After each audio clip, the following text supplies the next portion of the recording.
Atos dos Apóstolos, capítulo 11. Está escrita a palavra do Senhor.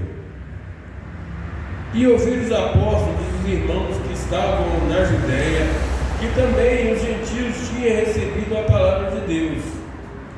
E subindo Pedro a Jerusalém, disputavam com ele do que era da circuncisão, dizendo: entrasse em casa de varões incircuncisos e comesse com eles. Mas Pedro começou a fazer-lhes uma exposição por ordem. Glória a Deus. Amém? Podeis assentar.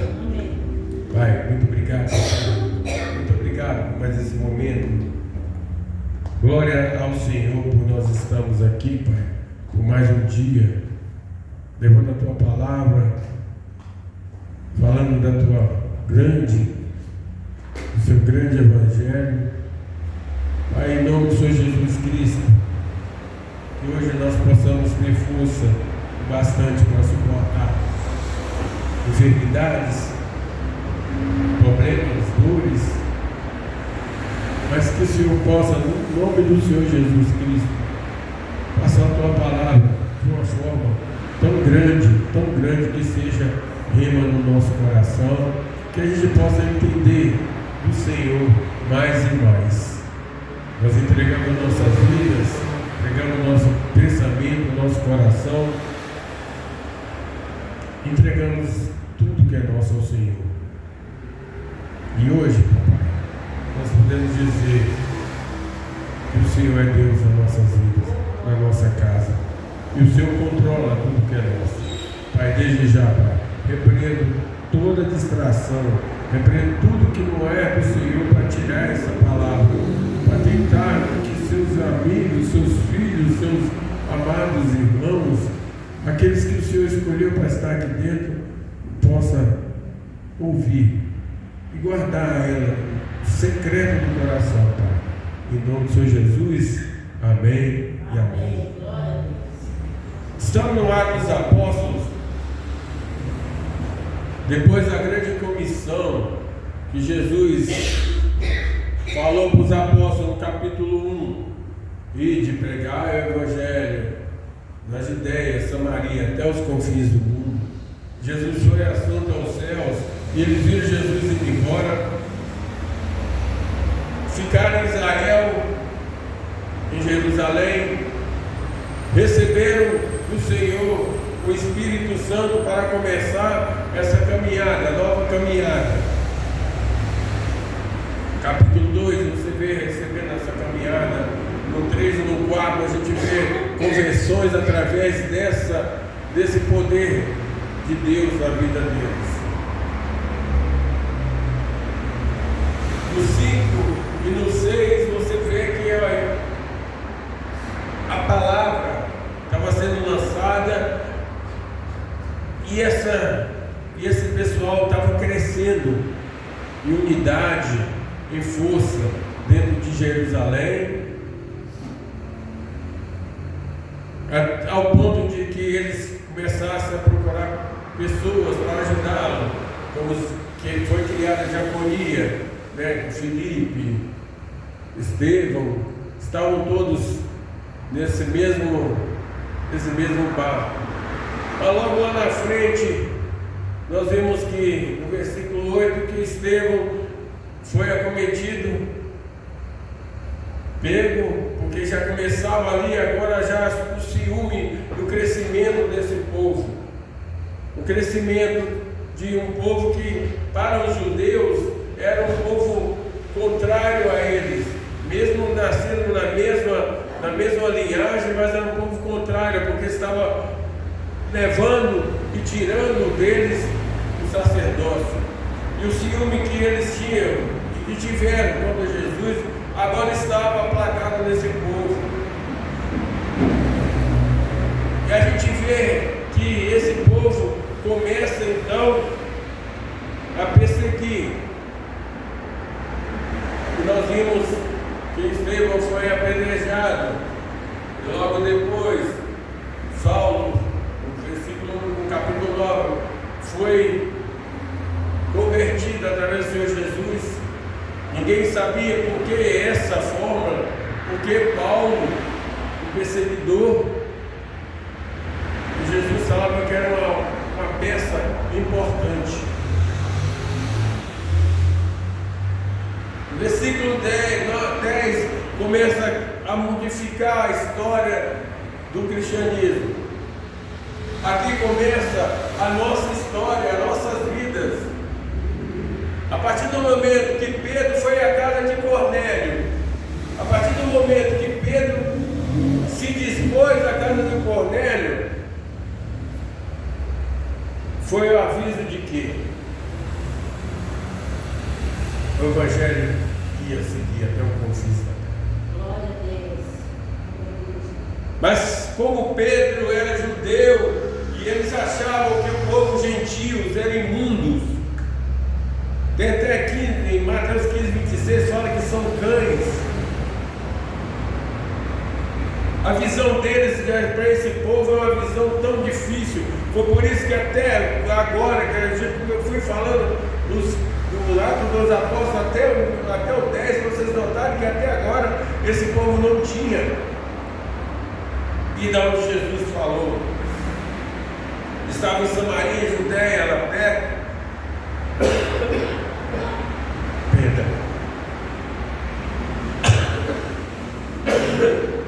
E agora esse povo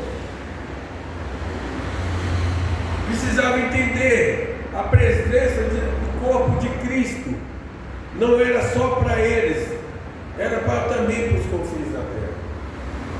Pedro tem a visão de descer do céu um lençol cheio de animais impuros, e a voz do céu fala assim: Pedro, mata e come. Pedro, não, nunca entrou na minha boca nada de imundície, de podridão. Isso aconteceu por 3 vezes. Deus falava sempre a mesma palavra: não se torne impuro aquilo que Deus santificou. E Pedro não entendeu. E Pedro não estava entendendo. Mas mesmo assim, pela visão, chegaram os pessoal lá, pelo centurião Cornélio, na porta de Simão, o curtidor. Pedro já estava num local que também não era muito legal, porque o curtidor, ele mexe com couro, ele mexe com coisas mortas. E Pedro já estava num local onde tinha alguém que mexe com coisas mortas. Mas Pedro não estava mais preocupado com isso. Pedro estava preocupado em manter-se a ser cristão, sem importar o que estava acontecendo em sua volta. Quando o Espírito Santo falou, vai com esse pessoal, Pedro, no capítulo 10 inteiro, mostra Pedro indo ao encontro de Cornélio. Quando chegou a presença de Cornélio, Cornélio falou assim: olha, eu estava ali, veio um anjo, falou comigo para mim mandar chamar você de onde você está, para que você venha orar por nós, porque ele queria fazer uma grande obra na nossa vida, a salvação. Quando Pedro entendeu que Deus, aquele sonho, ele estava falando da coisa impura, a visão que ele tinha do povo gentil. Aí Pedro foi entender, e quando Pedro começou a falar, e que o Espírito Santo desceu na vida daquelas pessoas, aí Pedro viu que não há acepção de pessoas para Deus, não era como ele pensava, não era como os da Judéia pensavam, mas era muito maior ainda, porque Deus não queria saber se era judeu, se era samaritano, se era sidônio, se era babilônico. Não, Deus já estava preparando uma salvação para o mundo inteiro. E Pedro entendeu aquilo que ele falou, quando ele, no capítulo 4, ele citou Isaías 65:1, que falava assim: fui buscado pelos que não perguntavam por mim, fui achado por aqueles que não me buscavam. A um povo que não me chamava de meu nome, eu disse: eis-me aqui. A palavra se cumprindo naquilo que era necessário para se cumprir. Isaías 49, 6 também fala sobre isso. Eu não vou ler agora. Mas aí Pedro agora entendeu dentro do coração dele: peraí, não é só para a gente, o evangelho é para todos. Apesar de que Jesus, na hora ele falou: ide pregar o evangelho em Judeia, Samaria, até os confins da terra. Eles no confins das terras, eles achavam que o Messias estava procurando judeus. Aí o que acontece? Ele consegue subir na casa do Cornélio, ele consegue ver o mover de Deus naquela casa. Agora ele sobe para Israel e começa a ter que debater com o povo, que era o povo judeu, judaizante, mas acreditava em Cristo. Aí esse povo começava: você entrar na casa de circunciso e comer coelho. Olha, meu irmão, a preocupação dos cristãos daquela época era que, olha, nós somos um povo separado. Era o erro do povo de Israel, até hoje é o erro do povo de Israel. Eu sou um povo separado por Deus. Abraão, Deus falou com o nosso pai Abraão: nós vamos seguir o nosso pai Abraão. Não! Eles eram para ser um povo que ia mostrar Deus a todas as criaturas.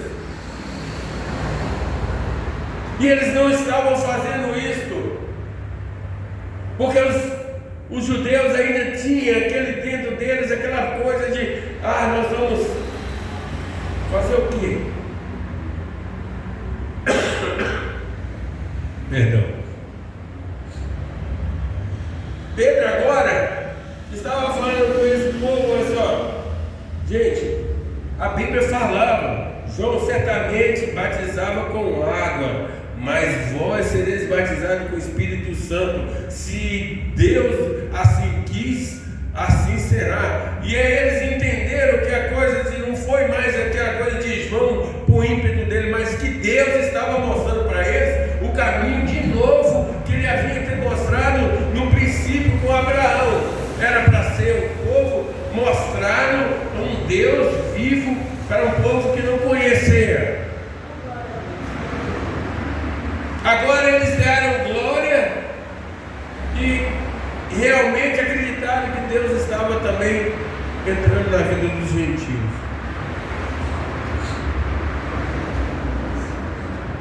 Mas nesse capítulo 11 ele conta a história que a gente vai seguir no cristianismo, como o cristianismo é.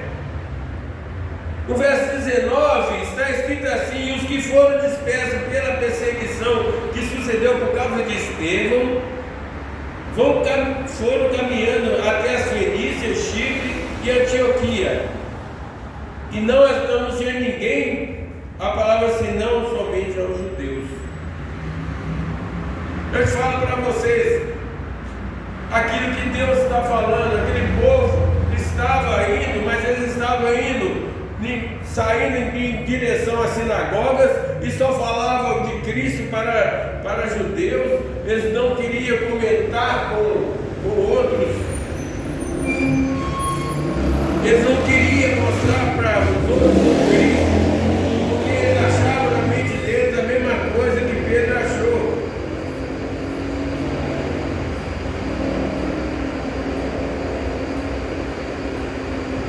Mas Deus sempre modifica as coisas, e alguns varões de Chipre de Cirene, aos quais entrando em Antioquia falavam aos gregos, anunciando o Senhor Jesus. Deus usou pessoas que não eram das tribos, não eram do sangue dos judeus, para levar Jesus Cristo para um povo grego, de uma forma que eles não estavam entendendo. Mas Jesus colocou lá dentro e o povo grego aceitou. Estava em Antioquia, uma cidade cosmopolita, grande, pelos estudos, é uma cidade que tinha várias etnias, a várias religiões, então o cristianismo podia fluir tranquilo, que ninguém queria ter, não tinha uma religião top de linha lá que comandava. Então, a palavra do Senhor foi levada pelas pessoas de Cirene, não pelos povos judeus, que Deus havia permitido a morte de Estevão para espalhar esse povo.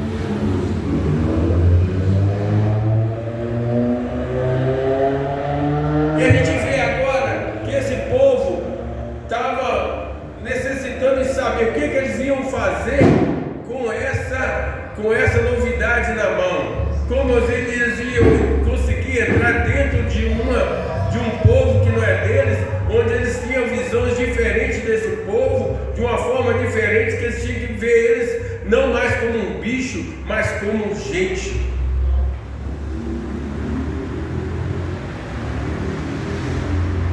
Mas Deus, na sua infinita sabedoria, usou esses homens de Cirene e de Chipre, e a palavra foi dita e foi chegar ao ouvido dos judeus de lá, e os judeus avisou aqueles que estavam em Jerusalém: olha, a palavra de Deus está sendo dita.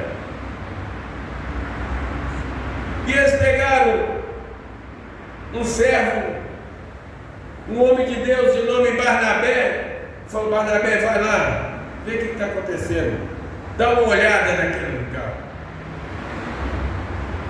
Barnabé sai e partiu Barnabé e foi para essa cidade. E quando chegou, viu a graça de Deus, se alegrou e exortou a todos aqui, com firmeza de coração, permanecesse no Senhor. Ele viu a força, o agir de Deus tão grande, mas ele viu ainda que faltava algum sustento.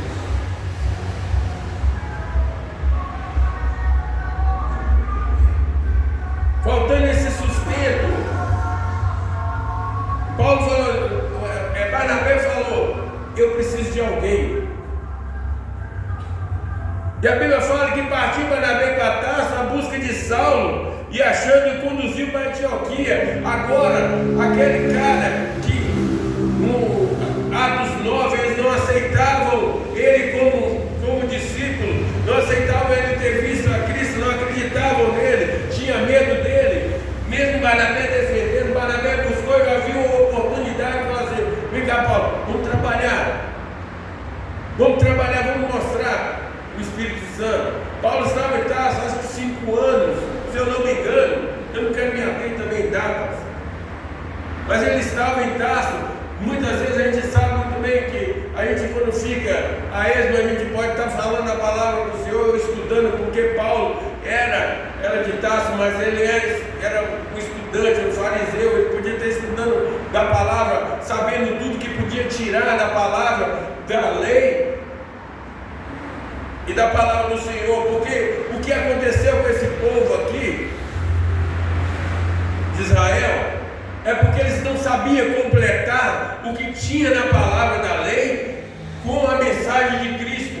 Então sempre tinha a briga da mensagem: nós temos que ser igual a lei, ou então nós temos que seguir a Cristo. Eles não sabiam discernir. Mas Paulo, eu estou conjecturando, eu tenho certeza disso, nesses 5 anos Paulo estava sentado e estava vendo o que batia de Jesus, o que batia na lei. E chegando em Antioquia, Paulo começou a falar 1 ano direto com esse povo. A palavra do Senhor fala que nesse local foi que diz a primeira vez que chamaram todos nós de cristãos, porque Paulo já começava a levar o amor, já começava a mostrar o amor, e Barnabé estando com ele, os dois. Agora, o encaixe que estava faltando chegou. O encaixe estava faltando chegou, porque o povo não estava entendendo. Paulo entendia da lei, dos profetas, mas entendia muito mais de Jesus. Então Paulo começou a usar de de grande poder de palavras. E nós estamos falando do maior apóstolo. Não foi Pedro, não foi João, não foi Tiago, não foi ninguém. O maior apóstolo chamava-se Paulo, porque dentro dele, dentro das cartas deles, até eles mesmos não conseguiram entender. E Paulo, pela sua sabedoria e pelo que ele estudou da lei, e porque ele estudou de Cristo, o que ele foi pegando pelo Espírito Santo, o Paulo começou a sair com Barnabé e começou a viajar por regiões, e eles descobriram: olha, a palavra é melhor pelo pessoal que Deus mandou do que pelo povo da lei.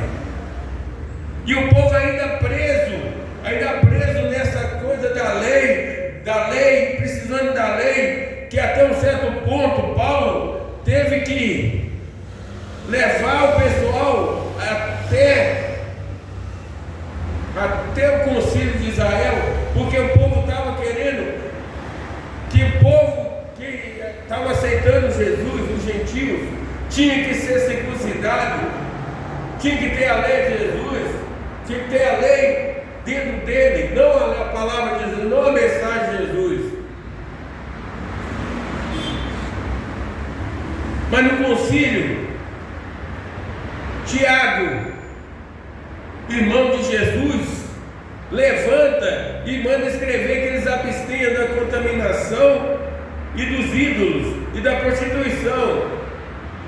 E fala, porque Moisés, desde todos os tempos antigos, tem em cada cidade que prega no sábado nas sinagogas. O que ele está dizendo aqui? Olha, esse povo é um povo fora da sinagoga. Eles não têm que ficar entrando dentro da sinagoga para ser igual a nós. Ele é um povo escolhido por Deus também, mas eles têm um caminho separado. Nós vemos aqui, irmãos, que nós estamos perdendo essa essência de novo. Eu estou trazendo para os dias de hoje, que chega, eu não quero mais falar de Atos para frente, porque aí vai ter muita coisa. Mas eu quero falar no tempo de hoje. Nós somos do mesmo jeito. Nós estamos fazendo acepções de pessoas, porque a pessoa não é isso, a pessoa não é aquilo, a pessoa usa batom, a pessoa pinta o cabelo, a pessoa usa calça comprida, a pessoa usa isso. Isso é judaizar. O Evangelho não é isto. O Evangelho é a palavra de Deus. Como a Lucimara mesmo cantou: Maranata, vem Senhor Jesus. Não vem Maranata, eu estou esperando você vestido, eu estou esperando você de um jeito. Não, é Maranata, ora, a hora, o momento, a exatidão. Vem Senhor Jesus. Não é fazer acepções de pessoas. Nós estamos nos tornando judaizantes, nós estamos nos afastando do Evangelho por causa de coisas que não tem nada a ver, porque no capítulo 11 foi mostrado e é mostrado como é que Deus quer. Ele não quer que nós façamos acepções de pessoas, Ele não quer que nós criemos lei dos homens, como a tradição judaica. Se você olhar no judaísmo, os judaizantes que estão aqui, eles estão sempre colocando alguma coisa, porque eles têm sempre isso não pode, isso pode, isso não pode, não pode comer, não pode sábado, não pode trabalhar. Mas Deus não quer isso. Deus quer falar assim: você tem que colocar Jesus no seu coração, você tem que colocar Jesus como o único, suficiente Salvador da sua vida. Você fala: Jesus, eu te amo, eu quero você na minha vida, é só isso. Mas estamos vivendo de uma forma tão descarada, com tantas coisas. Que você não dá dízimo, você não vai ser salvo. E quem disse na Bíblia que você dá dízimo, você vai ser salvo? Na minha palavra está escrito: creia no Senhor Jesus, que Ele é Filho do Senhor, e será salvo tu e a tua casa. É claro que o dízimo é importante para a gente. A igreja precisa estar de pé. A igreja precisa estar de pé. Mas ele ficará de pé através do seu amor pela igreja. Você vai lá e dá o que você precisar, daquilo que você quer, que dá os 10%, dá. Porque muita gente fica na brigaiada danada, por causa de dízimo, por causa disso e aquilo. Porque se você for pensar bem, no período que nós temos aqui, antibíblico, nós vamos ver que, olha, você vê no 11, capítulo 28, levantou-se um deles, por nome de Ágabo, dava a entender pelo Espírito que haveria uma grande fome em todo o mundo. Isso aconteceu no tempo de Cláudio César. E os discípulos determinaram mandar cada um conforme o que pudesse socorrer os irmãos que habitavam na Judeia. O que eles com efeito fizeram, enviando aos anciões.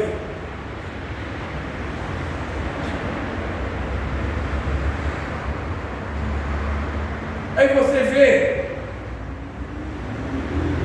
muitos falam que não tem nada na Bíblia que fala que é para ajudar a igreja, ajudar, mas tem sim, mas através do seu amor pela igreja, seu amor pelo pastor, pela obra, pelas cadeiras, pelas águas, pela luz, para a igreja não fechar, para que essa palavra se possa ser uma água, rio de águas correndo pela essa cidade inteira. Mas nós vivemos num mundo de debates, num mundo de judaizantes que quer debater coisas que não tem nada a ver. Querem mostrar sabedoria demais, como o irmão Sueli pregou quinta-feira, ficou dentro do meu coração isso. A sabedoria de Deus nos faz crescer, a sabedoria do homem nos faz nos derrubar. Porque por muita sabedoria, as igrejas estão cheias de doutrinas, estão cheias de coisas que quando alguém entra, não abre a porta, não abraça um pobre, que a Bíblia nunca deixou de botar um pobre, um órfão, uma viúva, sem dar um abraço, sem dar uma ajuda. Nós vivemos um cristianismo judaizante, porque nós deixamos de acreditar na maior e mais importante força do Evangelho, acreditar no Senhor Jesus, colocar o Senhor Jesus acima de qualquer coisa. A família de Cornélio tinha pessoas de todos os locais. O Espírito Santo desceu sobre eles, sem falar, olha, Cornélio é um cara que não era assim, chefe de centuriões, ele tinha sangue na mão de pessoas. O Espírito Santo desceu nele. E aí? Será que nesse mundo hoje a pessoa ia aceitar isso? Ah não, esse cara matou 200, matou 200. Mas ninguém pergunta para o Espírito Santo como esse cara falando de noite, ele orando ao Senhor e tendo a encontro ao Senhor, que ele pega e faz. E o Senhor fala com ele. Agora vocês veem que nós vivemos num mundo tão cheio de coisas, que as pessoas elas estão esquecendo que o cristianismo, o cristão, como foi chamado, foi derramado por amor. Barnabé, Paulo, sempre falava do amor, mostrava a diferença de que tem, porque na lei tinha coisas que não eram amáveis, mas a lei de Cristo só tem sobre o amor.